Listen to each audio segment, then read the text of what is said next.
Hello! Welcome to DIY is my happy place. I'm Amy and today we're going to be doing Halloween decorations. And these I am creating from a dupe from Pottery Barn. You're going to be amazed how much we can save and we can make things look just like the Pottery Barn decor. But we're getting our supplies from the dollar store. And it's a fast, easy craft. So, if you want to talk Halloween, let's have some fun.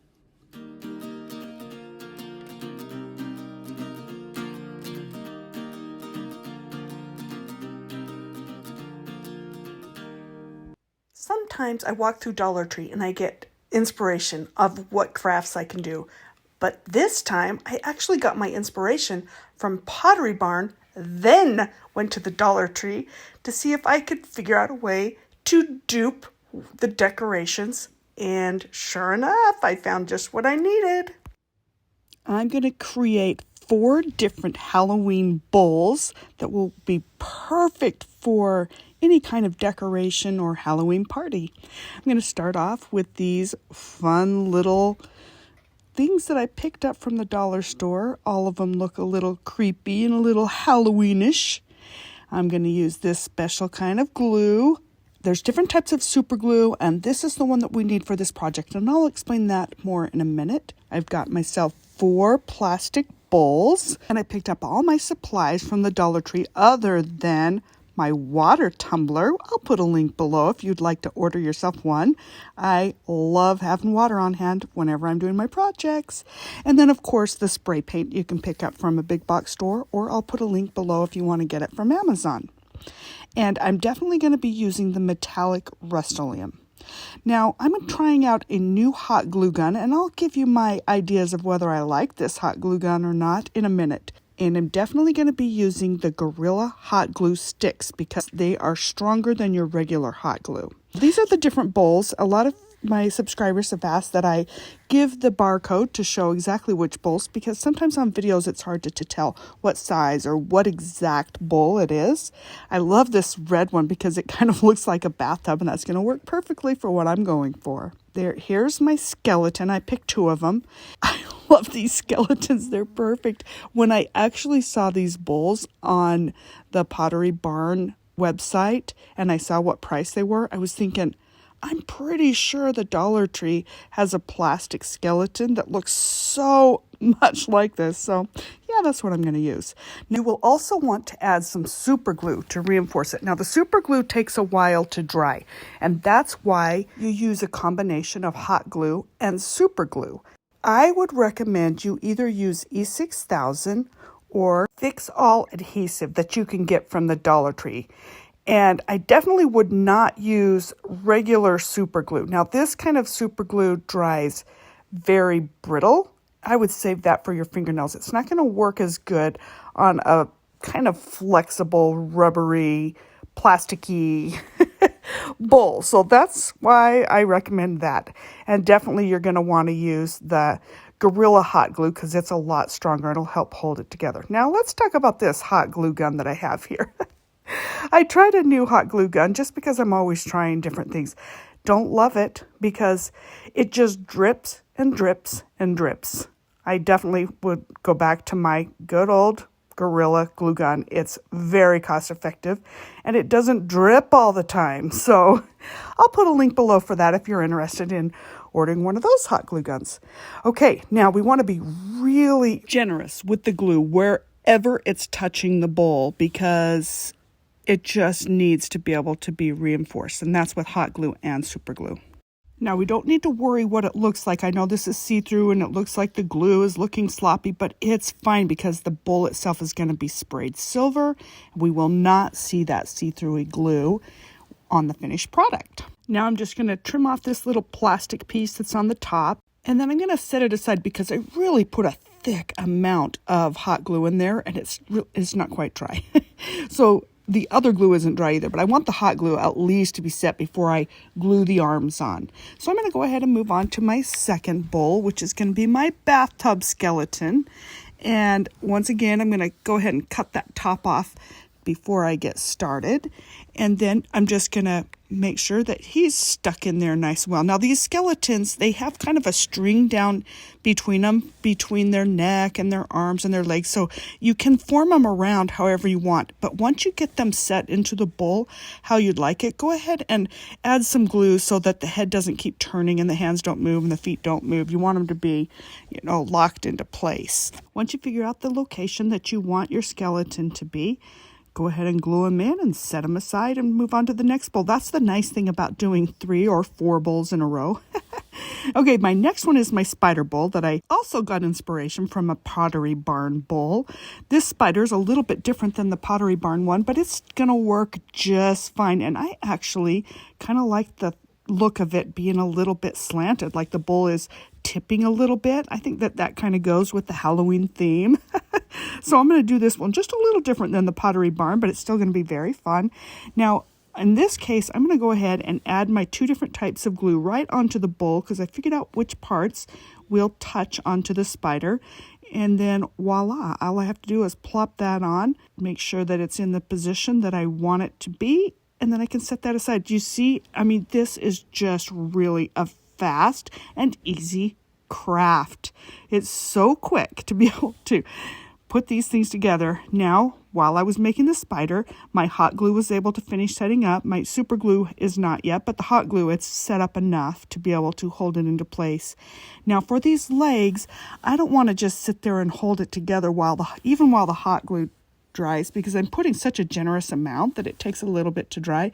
So I'm actually going to put an elastic band around the ankles just to hold it in place so I'm not sitting there holding hot glued legs to a bowl. I don't have a lot of patience, as you can see, and since I'm working with 3 and actually 4 bowls at a time, I just really set it and forget it. So yeah, that's how I do that. Then once I get it into place where I really want it, then and all my hot glue is setting up, I'm going to go ahead and start with my rubbery super glue again. Be very generous with it. I really want this to be a nice solid fixture, and the bottom is not going to show up. Now, if it bothers you that it looks kind of goopy, you could put a little plate on the bottom to hide that part, but to me, it doesn't bother me. Now, here's a little thing that I kind of did a little bit of an oopsie on. I thought the bathtub skeleton would look kind of fun with some legs on the bottom of the bathtub, so it looks like one of those old bathtubs. So I picked up this little guy. I don't even know what it is, some sort of a skeleton rat or something. It had feet and legs, and I cut off the legs and feet, and I put it on the bowl for the bathtub, thinking that might look kind of cute. Well, I didn't love it, so I actually ended up pulling those off and gluing them back onto my little terrier rat or whatever that thing is.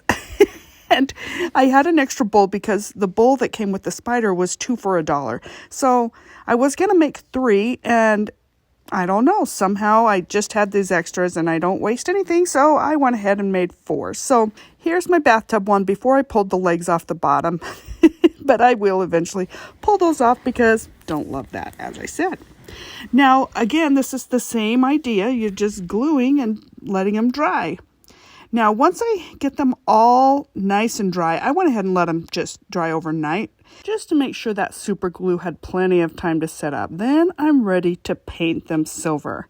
So I picked up this tarp, also from the Dollar Tree, laid it out, and you do want to put down something to weight down the corners because you don't want the wind to catch it and blow it up over your freshly painted treasures. And these are going to be a masterpiece. The best part is when you start to add that silver paint and you see it start to come together. Now, what I would recommend when you're painting with spray paint is go in swirly motions and do very light coats. It's much better to do light coats than thick coats. And for me, on this particular day, it's very hot, so it was drying almost as fast as I could spray it on. Now, in Omaha, sometimes in humidity, it takes a little bit longer to dry. But you do want to make sure that each coat in between is dried nicely. And then turn it upside down and make sure you get all the crevices and everywhere. Now, as you can see on my bowl, I went ahead and did kind of a spidery thing on the bottom to really reinforce it with glue because that was a little bit fragile and it is a bit bigger of a bowl. Now these other ones are smaller and they won't be as heavy, so it doesn't matter.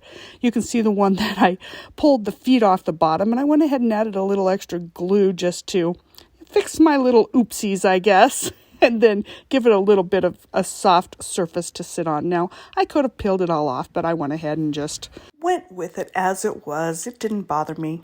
It's so fun to add this metallic paint and just watch it come alive, and it's just starting to really come together. Here's my little oopsie guy, and I actually think he's kind of so ugly he's cute. Here's my spider one.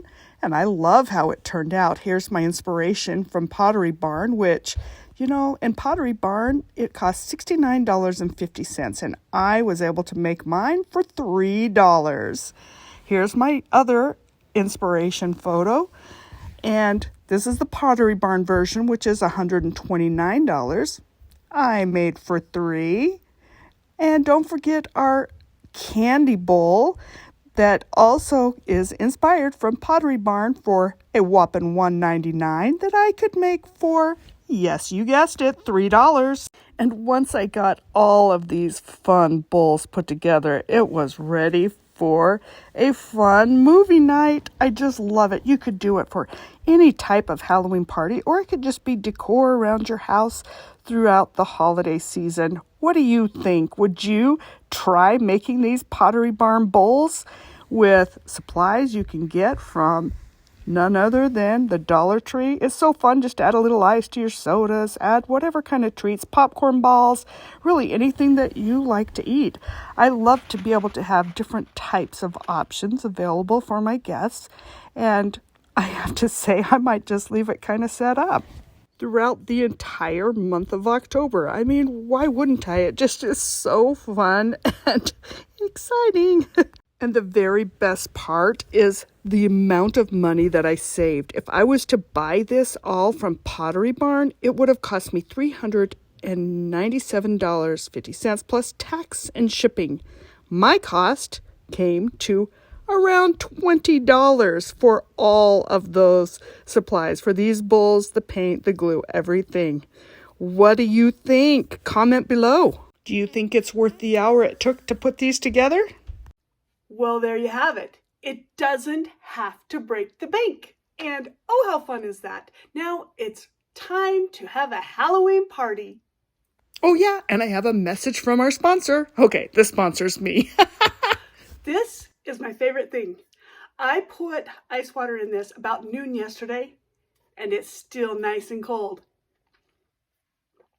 This is the way to have all your drinks, especially if they have a fun logo, right? Now, if you want to see more videos like this, click on this one right here, or this one right here, and I will see you again soon. See ya!